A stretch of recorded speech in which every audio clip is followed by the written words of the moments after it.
Step inside a completely darkened room on a bright, cloudless afternoon. Every window is shuttered tight, blocking out the overwhelming blaze of the midday sun, plunging the interior into pitch-black shadow. Your eyes take several minutes to adjust to the darkness, searching blindly for any outline of furniture or walls. But then, on the window shutter facing the outside world, there is a tiny, accidental puncture. A small hole no wider than a coin.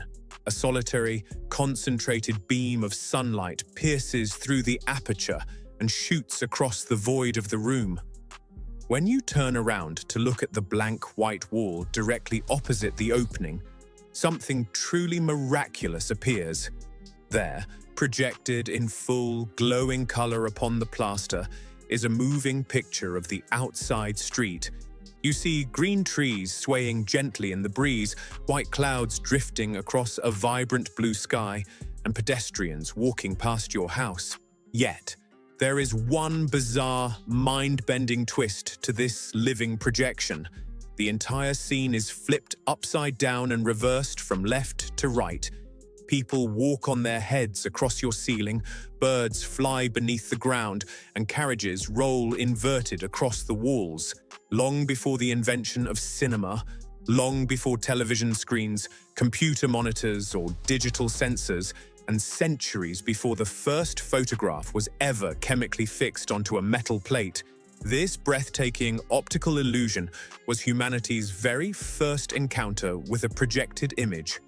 It is a natural phenomenon known across the world by its Latin name, the camera obscura, which translates literally to dark chamber or darkened room.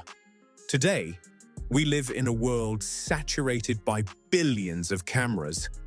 Every smartphone in our pockets contains miniature optical lenses and digital chips capable of recording high-definition video at the touch of a button. We take the ability to capture, project, and preserve visual reality completely for granted. Yet the journey to create the modern camera did not begin in a 20th century AD high-tech electronics laboratory, nor did it begin in a 19th century AD chemical darkroom. It began thousands of years ago with the simple, astonishing discovery that light, when channeled through a tiny constriction into a dark space, has the natural power to paint a perfect, living duplicate of reality. The story of how humans invented, refined, and mastered the camera obscura is a sweeping epic of scientific curiosity that spans 3 continents, connecting ancient Chinese philosophers, classical Greek thinkers, brilliant medieval Islamic mathematicians, Renaissance masters, and the pioneers of modern photography. To understand how humans first stumbled upon this wonder, we have to recognize that the camera obscura is not merely a human machine. It is a fundamental property of the physics of our universe. Long before any philosopher wrote about it, the natural world was creating accidental camera obscuras on its own. Imagine an ancient human family living in a dark limestone cave tens of thousands of years ago. On a brilliant summer day, the mouth of the cave is covered by heavy animal hides to keep out the scorching desert heat. If a small tear or insect hole forms in that hide, the dark interior of the cave transforms instantly into a giant optical chamber. The sunlit valley outside, with its grazing herds of mammoths or deer, is suddenly projected onto the smooth stone wall deep inside the cave. Some modern anthropologists even speculate that these accidental inverted projections on subterranean walls may have inspired the earliest cave paintings of the Upper Paleolithic era, sparking humanity's primal desire to trace and capture living shadows. Similarly, in dense forests with thick canopies of overlapping leaves, tiny gaps between foliage act as natural pinholes. During a partial solar eclipse, the ground beneath a leafy tree is covered not with ordinary circular spots of sunlight, but with hundreds of tiny, glowing crescent shapes, each one a perfect projected image of the eclipsed sun.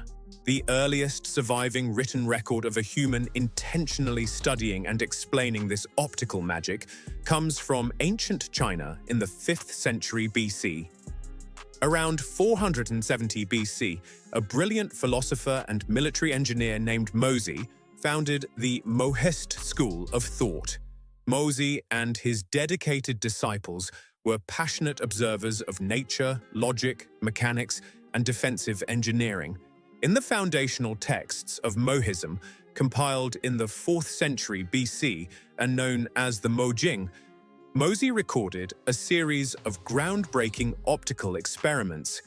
He described entering a dark room that he called a locked treasure room or collecting place. On the first wall, he made a tiny hole, which he referred to as an aperture. Outside, in the bright daylight, a person stood illuminated by the sun. Mozi watched in fascination as the image of the person was cast onto the opposite wall inside the dark room, appearing completely upside down. But Mozi did not treat this as magic, sorcery, or an omen sent by spirits. Instead, he approached it with rigorous scientific logic and provided humanity's very first correct geometric explanation for why the image is inverted. Mozi realized that light travels in straight lines, a physical principle we now call the rectilinear propagation of light. He explained that light rays reflecting off the top of the person's head travel diagonally downward in a straight path, pass through the tiny central hole, and continue in that same downward diagonal direction until they strike the lower section of the opposite wall. Simultaneously, light rays reflecting off the person's feet travel diagonally upward, pass through the exact same tiny hole, and strike the upper section of the wall. Because all the individual rays of light cross each other at that single, narrow focal point in the hole, the top becomes the bottom, and the bottom becomes the top. The left side crosses over to become the right side. In the Mojing, Mozi wrote that the image turns upside down because the rays cross at the aperture, creating a mirror-like inversion of spatial geometry. This was a monumental leap in human thought. Over 2,400 years ago, an ancient thinker had unlocked the fundamental optical geometry that governs every pinhole camera, every projector, and every human eyeball on Earth. Centuries later in China, during the Song dynasty in the 11th century AD, another legendary polymath named Shen Kuo took Mozi's optical theories even further. In his famous 1088 AD work, Dream Pool Essays, Shen Kuo performed systematic experiments with the camera obscura, projecting images of pagodas, flying birds, and boats moving along rivers onto the walls of darkened rooms. Shen Kuo created a brilliant physical analogy to help people understand why the image flips at the aperture. He compared the pinhole of a camera obscura to the fulcrum of an oar resting on an oarlock. When a rower pushes the handle of the oar forward and downward inside the boat, the blade of the oar out in the water moves backward and upward in the opposite direction. The oarlock acts as a stationary pivot point that reverses the motion of the two ends. In the exact same way, Shen Kuo explained, the tiny hole in a camera obscura acts as an optical fulcrum where straight rays of light intersect, flipping the orientation of the resulting image on the screen. While ancient Chinese scholars were mastering the geometry of intersecting light rays, thinkers in the Mediterranean world were independently encountering the exact same optical puzzle.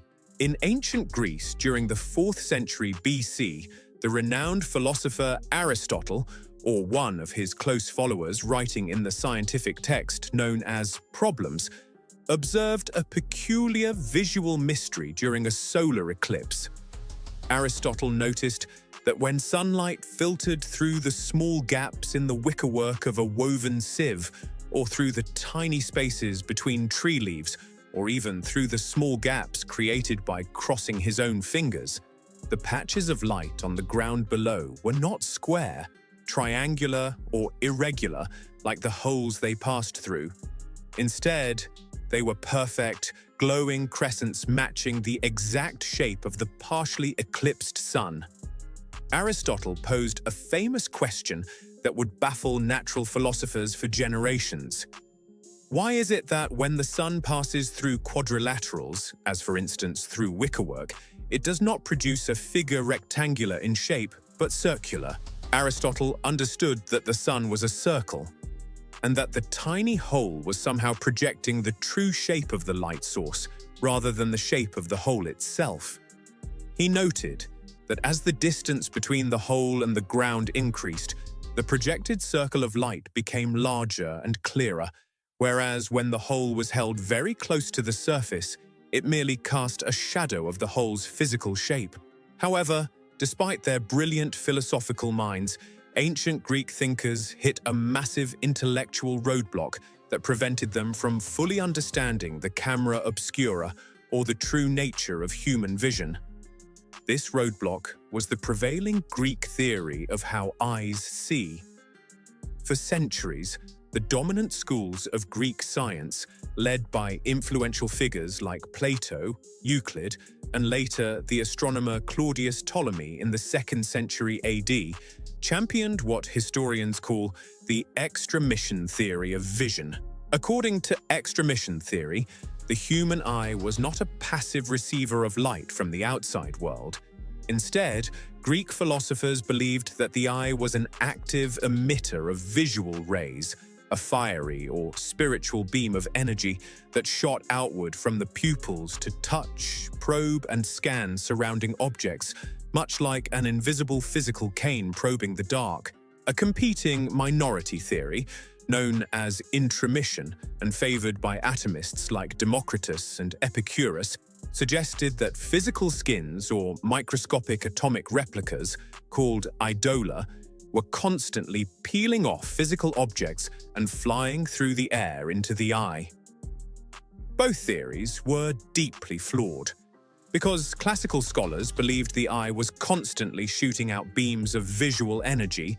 They could not easily explain why entering a pitch-black room with a tiny hole would allow an external image to paint itself on a wall without any human eyes actively looking out the window. Without a correct mathematical model of light entering the eye from the outside world, the camera obscura remained an isolated, curious novelty in the Greco-Roman world, an optical riddle without a comprehensive physical foundation. That intellectual deadlock would finally be shattered during the Islamic Golden Age, an era of unprecedented scientific inquiry, translation, and experimentation that flourished across the Middle East and North Africa from the 8th century AD to the 14th century AD. The pivotal figure in this revolution, and the true father of modern optics and the camera obscura, was the peerless Arab polymath Alhazen ibn al-Haytham, known in the Western world by the Latinized name Alhazen. Born around 965 AD in the city of Basra, located in modern-day Iraq, Ibn al-Haytham was a mathematical prodigy, physicist, and astronomer of the highest order. His brilliance eventually caught the attention of the Fatimid Caliph al-Hakim bi-Amr Allah in Cairo, Egypt. According to historical accounts, Ibn al-Haytham claimed he could build a massive engineering project on the Nile River to regulate its seasonal flooding. However, upon traveling to the site in southern Egypt and inspecting the immense scale of the river, he realized the project was technologically impossible with the tools of the 11th century AD. Knowing that the volatile and notoriously ruthless caliph would execute him for failure, Ibn al-Haytham feigned madness to escape the death penalty. Instead of executing him, the caliph placed Ibn al-Haytham under strict house arrest in a dark, quiet residence in Cairo, where he remained confined for over 10 years until the caliph's death in 1021 AD. Rather than despairing in his isolation, Ibn al-Haytham transformed his domestic prison into one of the most productive and revolutionary scientific laboratories in human history. Within the quiet confines of his darkened room, he conducted hundreds of meticulous, systematic experiments with light, shadow, mirrors, and glass lenses. It was during this period of confinement that he composed his magnum opus, the Kitab al-Manazir, or Book of Optics, a 7-volume monumental treatise that permanently transformed our understanding of physics and laid the foundation for the modern scientific method. Ibn al-Haytham approached the camera obscura, which he called al-Bayt al-Muthlim, meaning the darkened room, with a level of experimental rigor that had never been seen before in human history. He was not content with mere philosophical speculation. He demanded measurable, reproducible physical proof. To dismantle the ancient Greek theory of extramission once and for all, Ibn al-Haytham designed a series of ingenious experiments using multiple light sources.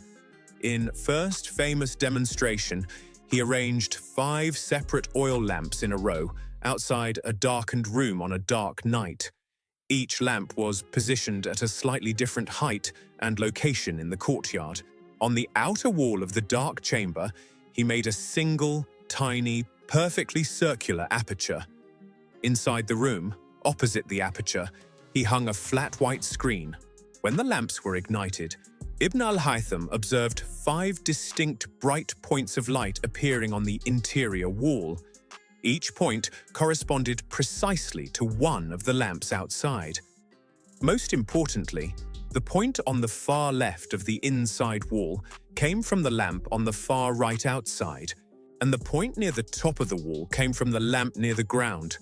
To prove that these light rays did not mix, bleed into each other, or lose their unique identities as they crossed paths inside the tiny hole, Ibn al-Haytham systematically covered the lamps one by one.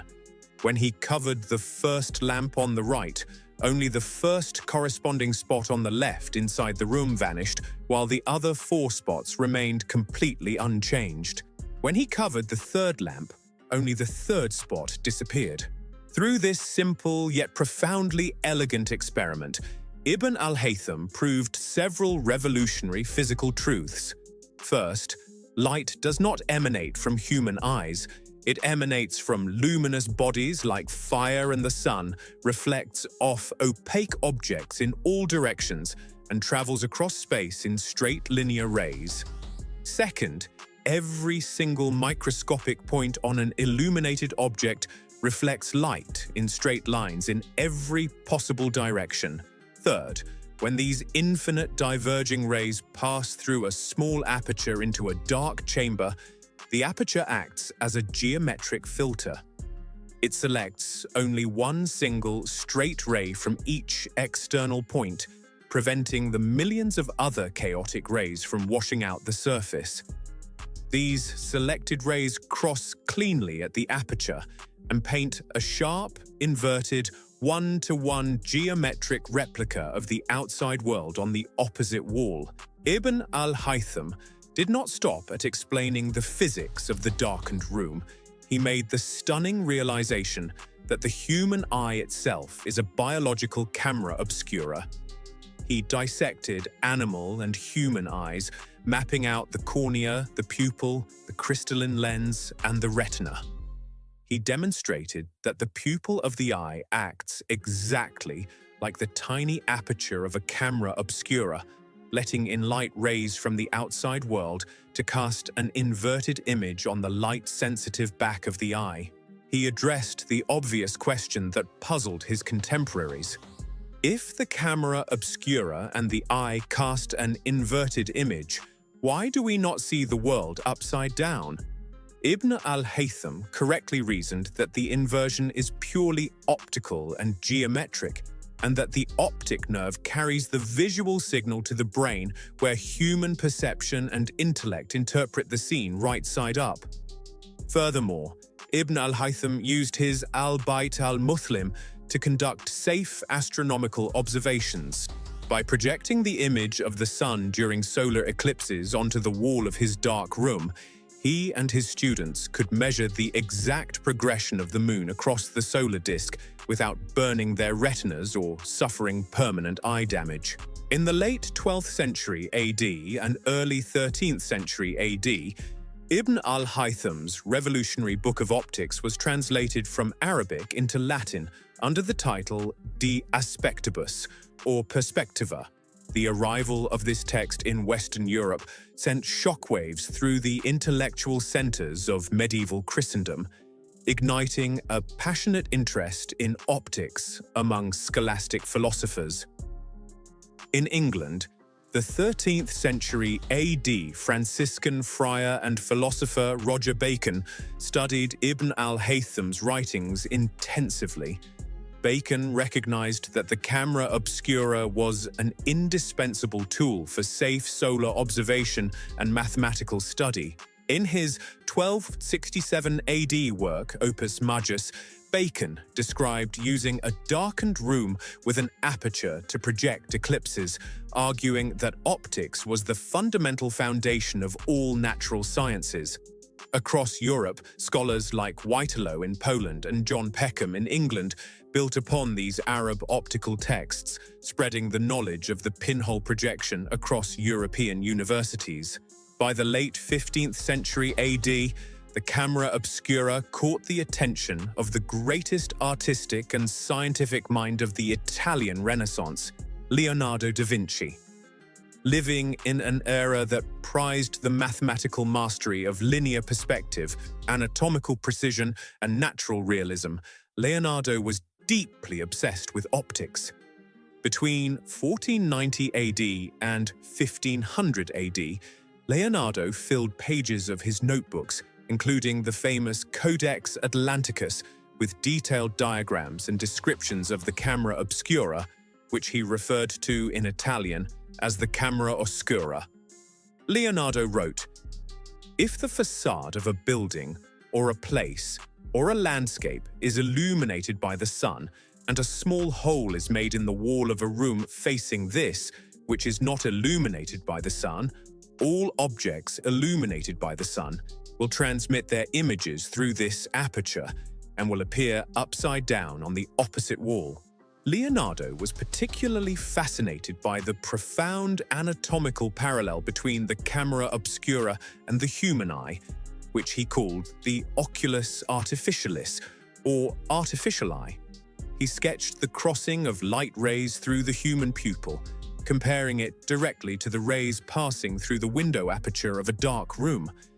Leonardo understood that the camera obscura provided absolute, undeniable proof of the mathematical laws of linear perspective that Renaissance painters like Brunelleschi and Alberti had formalized. In the camera obscura, parallel lines receding into the distance naturally converge at a single vanishing point on the projected wall, exactly as they do in a geometrically correct perspective painting. However, Leonardo also noted a major physical limitation of the traditional pinhole camera obscura: the persistent trade-off between brightness and sharpness. In a basic pinhole camera obscura, if you make the hole extremely small, like the tip of a needle, the resulting image is remarkably sharp and crisp because only the thinnest, most direct rays of light are allowed to pass through. However, because so little total light enters the room through a tiny pinhole, the projected image is exceedingly dim, requiring the viewer to sit in total darkness for 15 to 20 minutes just to let their eyes adjust enough to see it. On the other hand, if you enlarge the hole to let in more light and make the image brighter, light rays from multiple angles begin to overlap and bleed into one another, causing the image to become a blurry, unrecognizable smudge. For nearly 2,000 years, humanity was trapped by this physical dilemma. A camera obscura could be bright or it could be sharp, but it could never be both at the same time. That fundamental limitation was finally conquered in the mid-16th century AD through one of the most important breakthroughs in the history of visual technology, the addition of glass lenses. In 1550 AD, an Italian mathematician, physician, and polymath named Girolamo Cardano published a groundbreaking scientific treatise titled De Subtilitate, or On Subtlety. In this work, Cardano proposed a revolutionary modification to the camera obscura. Instead of leaving the aperture as a simple empty hole, he placed a specially ground circular biconvex glass lens directly inside the opening. The results were astounding. A convex glass lens has the unique physical ability to refract or bend light. Instead of forcing the room to rely on a tiny, dim pinhole, Cardano could cut a much larger hole in the shutter, letting in a vast flood of light. As these thousands of scattered light rays entered the glass lens, the curved surfaces of the glass bent the divergent rays inward, focusing them cleanly onto a single focal plane on the opposite wall. Suddenly, for the very first time in human history, the projected image inside the camera obscura was simultaneously brilliantly bright and razor-sharp. 18 years later, in the 1568 AD, another Venetian nobleman and scholar named Daniel Barbaro published an influential treatise on artistic technique titled La pratica della perspettiva, or The Practice of Perspective. Barbaro took Cardano's lens breakthrough a step further by introducing the concept of an adjustable diaphragm, or aperture control. Barbaro instructed his readers to mount a convex lens in a window shutter, but to cover the outer edges of the lens with a sheet of paper containing a central hole of variable size. By adjusting the size of this opening, an experimenter could eliminate optical aberrations caused by the imperfect edges of early glass lenses, thereby sharpening the image even further and controlling what modern photographers call the depth of field. Barbaro was one of the earliest writers to explicitly recommend the camera obscura as an essential practical drawing tool for artists. He wrote that by holding a sheet of white paper at the exact focal distance of the lens, an artist could use a pen or pencil to directly trace the outlines, proportions, and shading of the projected natural landscape, capturing perfect perspective without making a single mathematical error. The man who truly popularized the camera obscura throughout European society and turned it into an international cultural sensation was the flamboyant Neapolitan scholar Giovanni Battista della Porta. In 1558 AD, at the young age of 23, Della Porta published a wildly popular book titled Magia Naturalis, or Natural Magic, which became an immediate international bestseller, translated into multiple languages and reprinted for decades. Della Porta was a master showman and enthusiastic experimenter. In Natural Magic, he described the camera obscura with vivid theatrical enthusiasm, explaining how to install convex lenses and flat mirrors to project breathtaking optical displays. Della Porta loved using the camera obscura to entertain, mystify, and occasionally terrify his wealthy guests. In his villa outside Naples, he set up a large, pitch-black room with a specialized lens in the wall facing his courtyard. Outside, in the sunlight, he hired actors dressed in elaborate costumes, accompanied by live animals like stags, wild boars, and hunting dogs. The actors staged dramatic battle scenes, mythological plays, and royal hunts with trumpets blaring outside. Inside the pitch-black room, Della Porta's unsuspecting guests sat in silence, watching the smooth white wall. Suddenly, without warning, a full-color, moving, living motion picture of huntsmen chasing wild beasts appeared on the wall, complete with synchronized audio drifting in through the windows. Because the average 16th century AD person had never seen a projected, moving image in their entire life, the effect was utterly overwhelming. Historical accounts record that many guests panicked, screaming in terror and rushing for the exit, convinced that Della Porta was a dark sorcerer summoning demons and phantom spirits from the underworld onto the walls. In fact, Della Porta's optical demonstrations were so convincing that he was briefly investigated by the Spanish Inquisition on suspicions of practicing witchcraft, though he successfully cleared his name by explaining the pure physics of lenses and light. By the beginning of the 17th century AD, the camera obscura transitioned from a curious novelty and theatrical marvel into a serious, indispensable scientific instrument.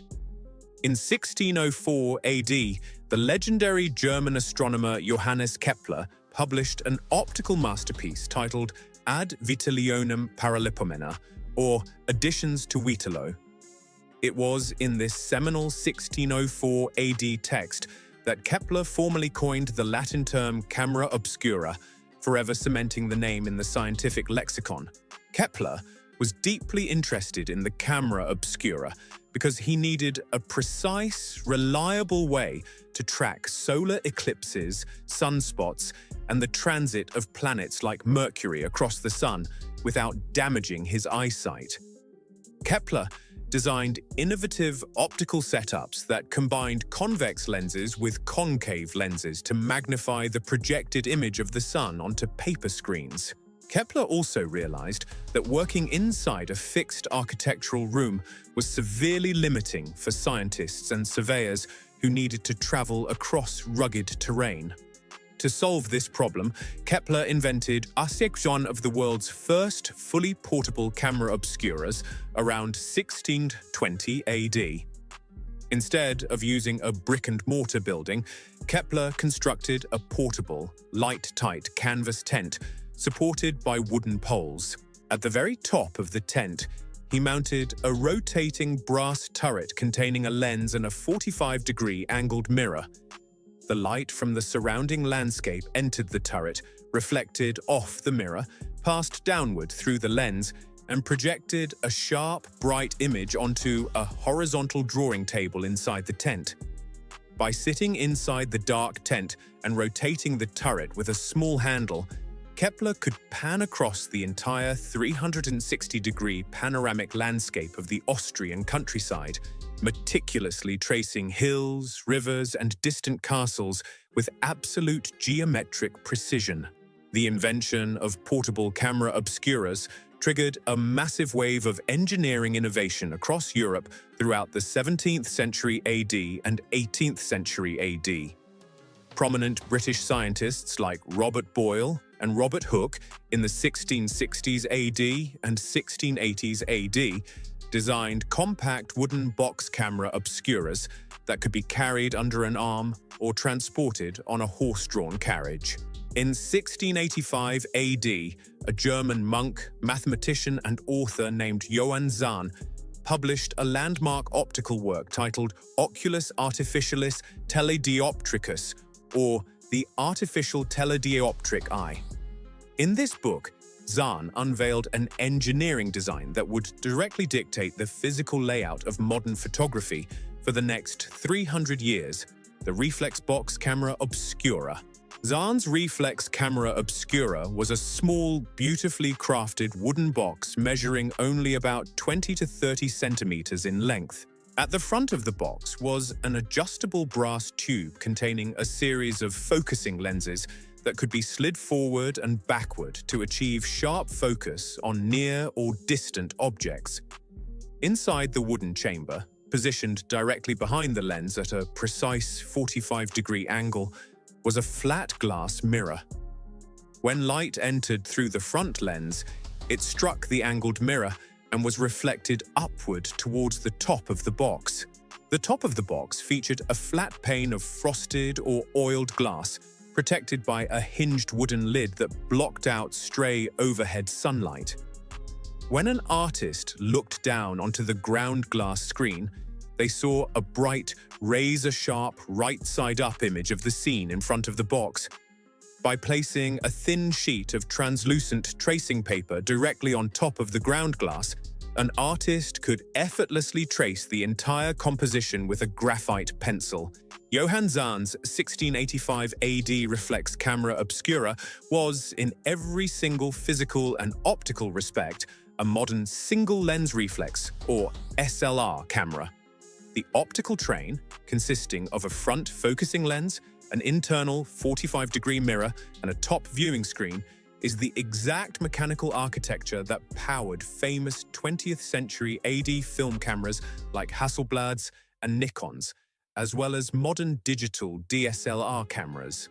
The only missing piece of the puzzle in 1685 AD was chemical. Humanity possessed the perfect mechanical eye to capture and focus light, but it did not yet possess a chemical surface capable of permanently recording that light without manual tracing.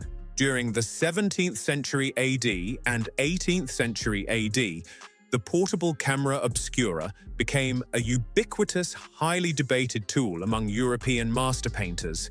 The most famous and hotly discussed example is the 17th century AD Dutch master, Johannes Vermeer of Delft. Vermeer's paintings, such as The Milkmaid, The Art of Painting, and Girl with a Pearl Earring, are celebrated worldwide for their uncanny, almost photographic handling of natural light, photorealistic textures, and exquisite spatial depth.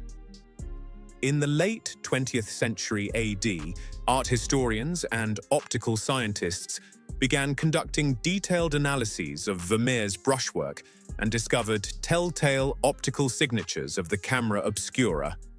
Specifically, optical experts pointed out that Vermeer's canvases frequently display circles of confusion or soft, out-of-focus halos of light on reflective surfaces like glistening bread crusts, polished brass chandeliers, and glossy pearls.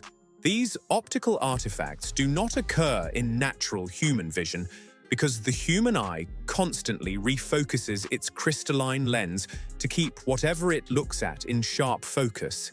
However, early 17th century AD glass lenses in a camera obscura inherently produced shallow depth of field, rendering foreground highlights as soft, glowing, circular discs.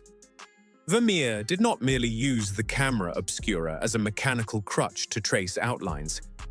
He embraced its unique optical quirks, translating the aesthetic language of glass lenses into oil paint.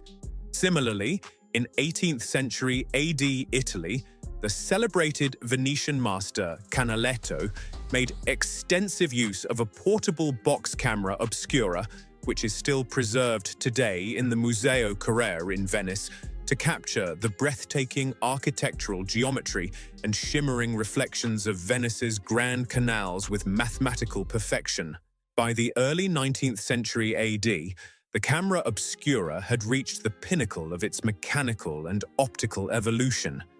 Portable wooden box cameras with sophisticated achromatic lenses were widely sold in shops across London, Paris, and Rome, utilized by amateur sketchers, tourists, architects, and military topographers. Yet every user of the device felt a profound, tantalizing frustration.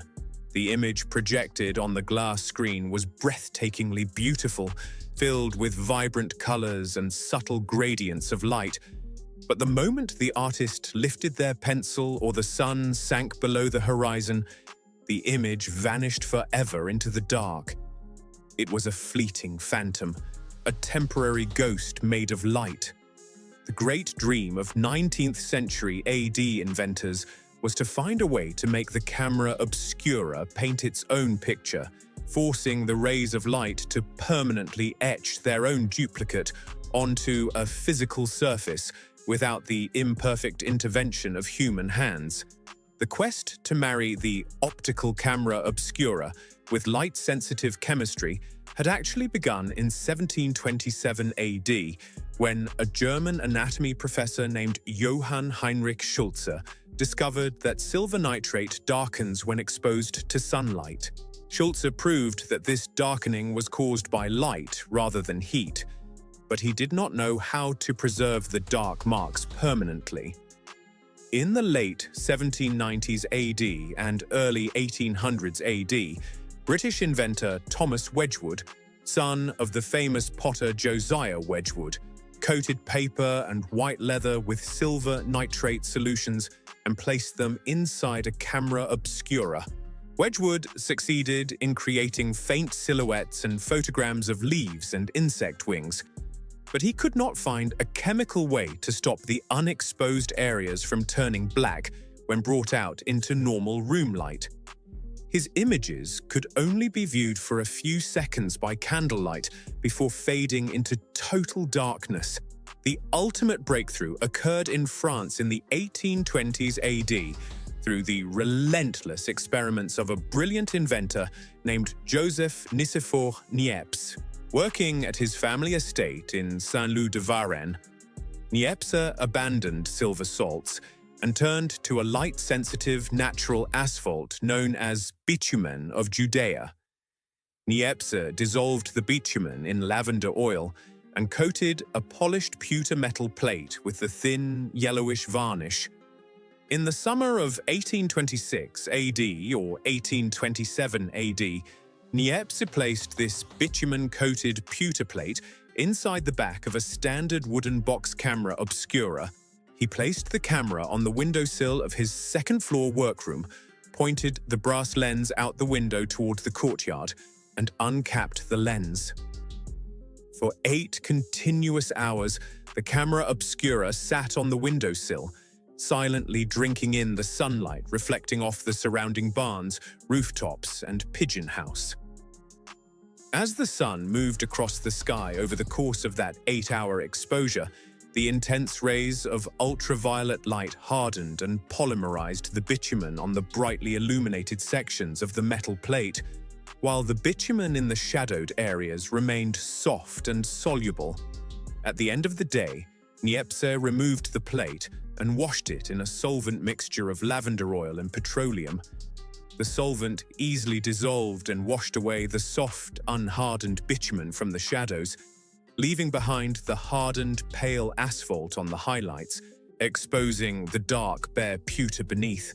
The result was view from the window at Le Gras, the oldest surviving permanent photograph produced by a camera in human history.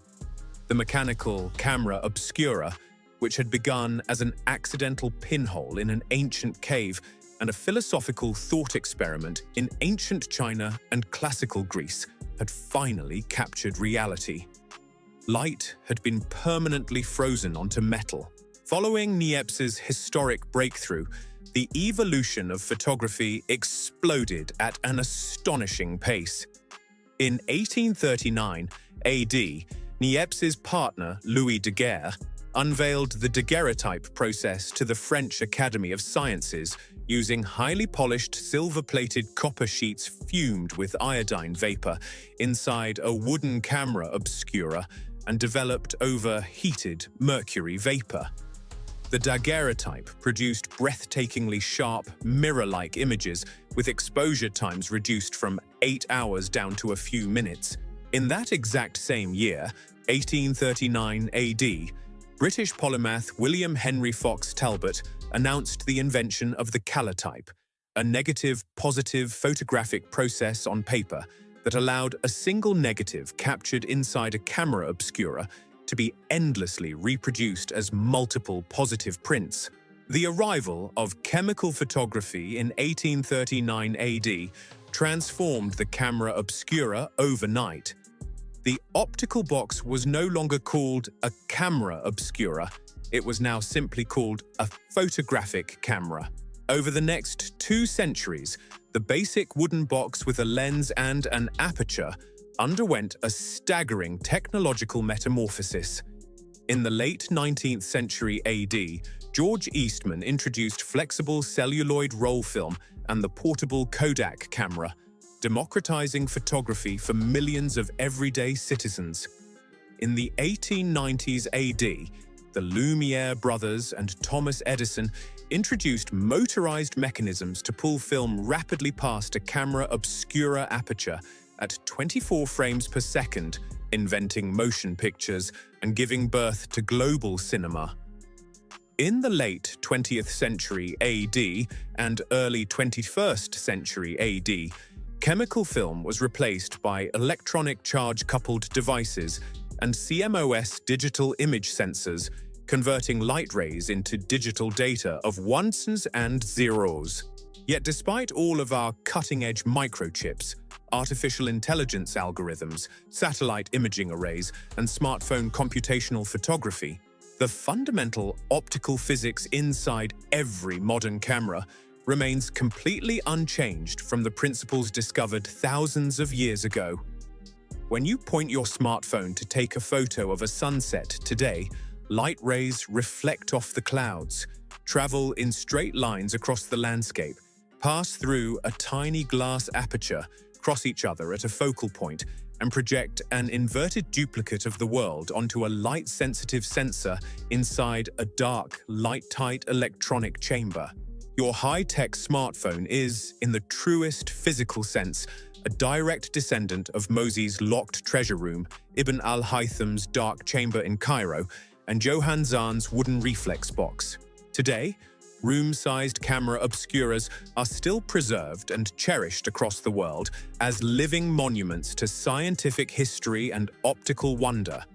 From the historic camera obscura on Castle Hill in Edinburgh, Scotland, built in 1835 AD, to the cliffside camera obscura overlooking the Pacific Ocean in San Francisco, California, constructed in 1946 AD, thousands of visitors every year continue to step out of the bright sunshine into pitch-black rooms.